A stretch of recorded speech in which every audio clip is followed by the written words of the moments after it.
салом дӯстон, Бекхэм дар дастаи худ мехоҳад историяҳои саршиносро ҷамъ намояд. Тавре медонем, собиқ бозингари Манчестер Юнайтед ва Реал Мадрид дар Амрико дастаи Интер Майамиро ташкил намуд. Аз бозингарони ба мо шинос дар ин тим айни ҳол Гонсало Хигуаин бозӣ мекунад. Даста дар ҳоли тараққиёти худ мебошад. Барои ба авҷи аъло расидан, Бекхэм авторитети худро истифода карда нақша дорад ки историяҳои сатҳи баландтаринро ба саф ҷалб намояд. Киҳо ба наздикӣ ба ин даста мегузаранд, мо имрӯз номбар мекунем. Ба канал обуна шуда зангуларо пахш кунед. Мо бошем сар мекунем.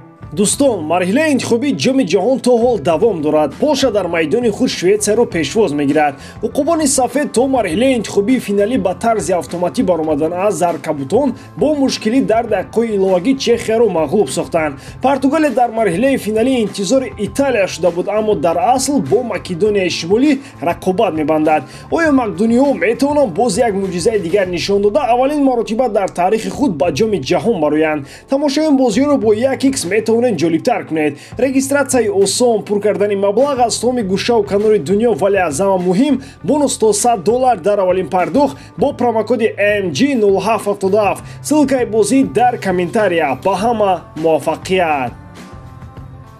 мавсими 2023-2024 нақшаҳои Бекхэм бояд дар амал татбиқ шаванд. Айни замон мақсади ӯ ҷалб намудани 4 футболбозе аст, ки дар Барса бозӣ мекарданд. Гап сари Лионел Месси, Жорди Алба, Серхио Бускетс ва Луис Суарес меравад. Бекхэм умед бар он дорад, ки ҳар 4 ин футболбоз мавсими 2023-2024-ро дар дастаи ӯ оғоз мекунанд. Аз ҷиҳати молиявӣ ин трансферҳо каме мушкил ба назар мерасанд. Гап сари он меравад, ки тибқи қоидаҳои он тарафи уқёнус, клуби футболи Интер Майами танҳо ба 3 футболбоз метавонад маоши ғайрибуҷавӣ бидиҳад, яъне ҳар қадаре ки хоҳад ҳамон қадар ба ӯ пешниҳод шавад. Айни замон танҳо Гонсало Хигуаин дар Майами чунин футболбоз аст. Пас агар Месси, Суарес, Бускетс ва Алба ба Интери Бекхэм раванд, ӯ маҷбур мешавад ки 2 нафарро аз буҷаи даста хуронад ва онҳо дар баробари футболбозони қаторӣ маош гиранд, ё 3 нафари онҳоро маошҳои баланд диҳаду Хигуаинро аз бозӣ барорад.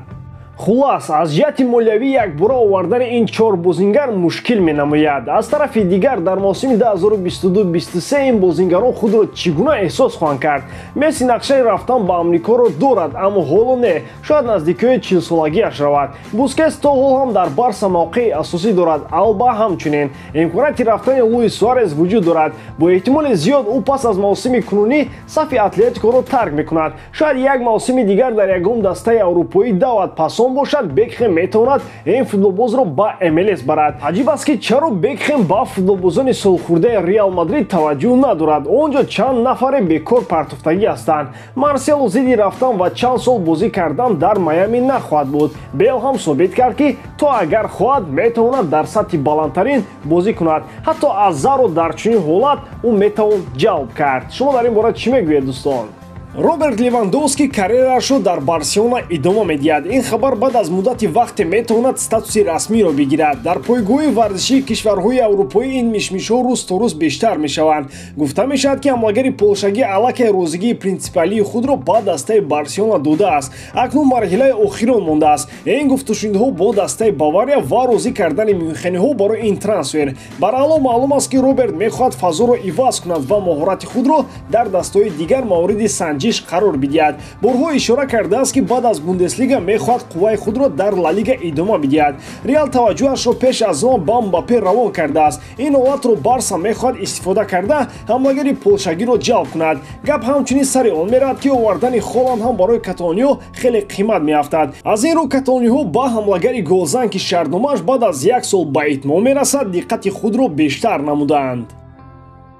Қарордоди Левандовски бо мюнхениҳо соли 2023 ба итмом мерасад. Ин маънои онро дорад, ки Бавария барои фурӯхтанаш имкони ба даст овардани чанд миқдор маблағро доранд ва агар на тобистони соли оянда ӯ бепул рафта метавонад. Аммо як андеша кунем, ки чунин ҳамлагар бо ҳамин стили бозӣ ба хави дар кор аст ё ин ки не. Агар ба шеваи бозии каталониҳо назар афканем, чунон менамояд, ки беҳтарин бозингар барои онҳо Салоҳ хоҳад буд. Левандовски чандин сол куллан дар фазо ва стили дигар бозӣ мекард. Агар интихоб байни Левандовски ва Салоҳ бошад, бо эҳтимоли зиёд хави футболбози мисриро интихоб хоҳад кард. шаклу шеваи бозии ӯ бо Барса бисёртар туғрӣ мегирад. Левандовски бо чунин бозиаш бештар ба Реал мутобиқ буда метавонад.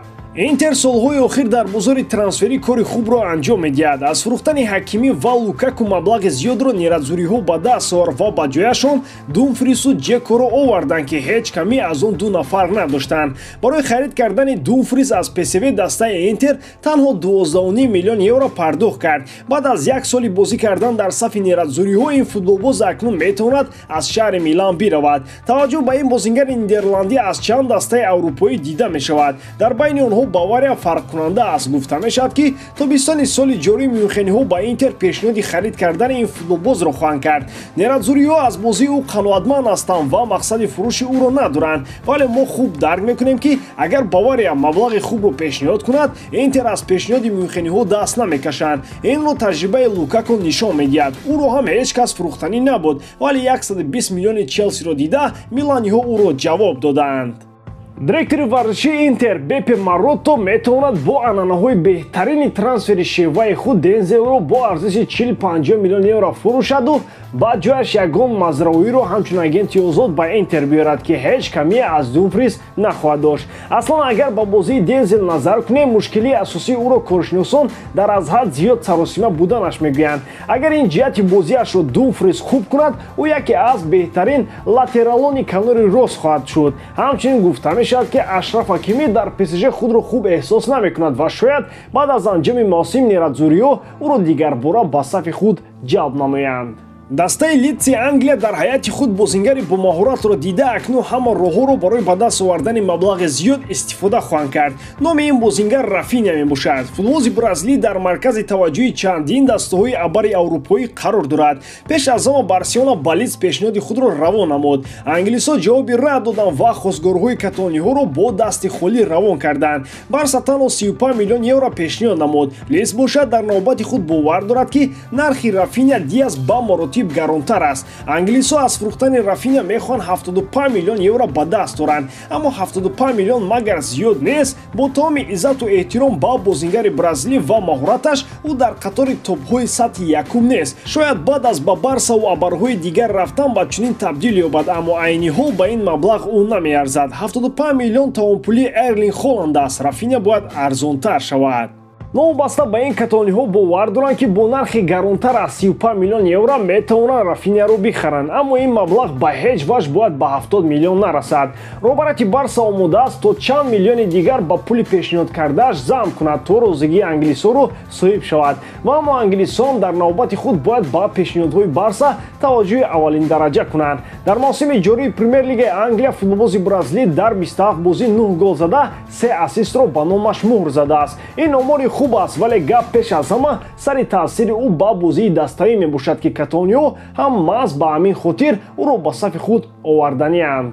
Ман метавонам дӯстон бори дорам, ки эҷодкории ман ба шумо писанд меояд. Лайк, комментария ва дар канал обуна шуданро аз ёд набароред. Бо шумо нисяр вақта Муҳаммад Гаиров. Хай бародарон, дар паноҳи Аллоҳ.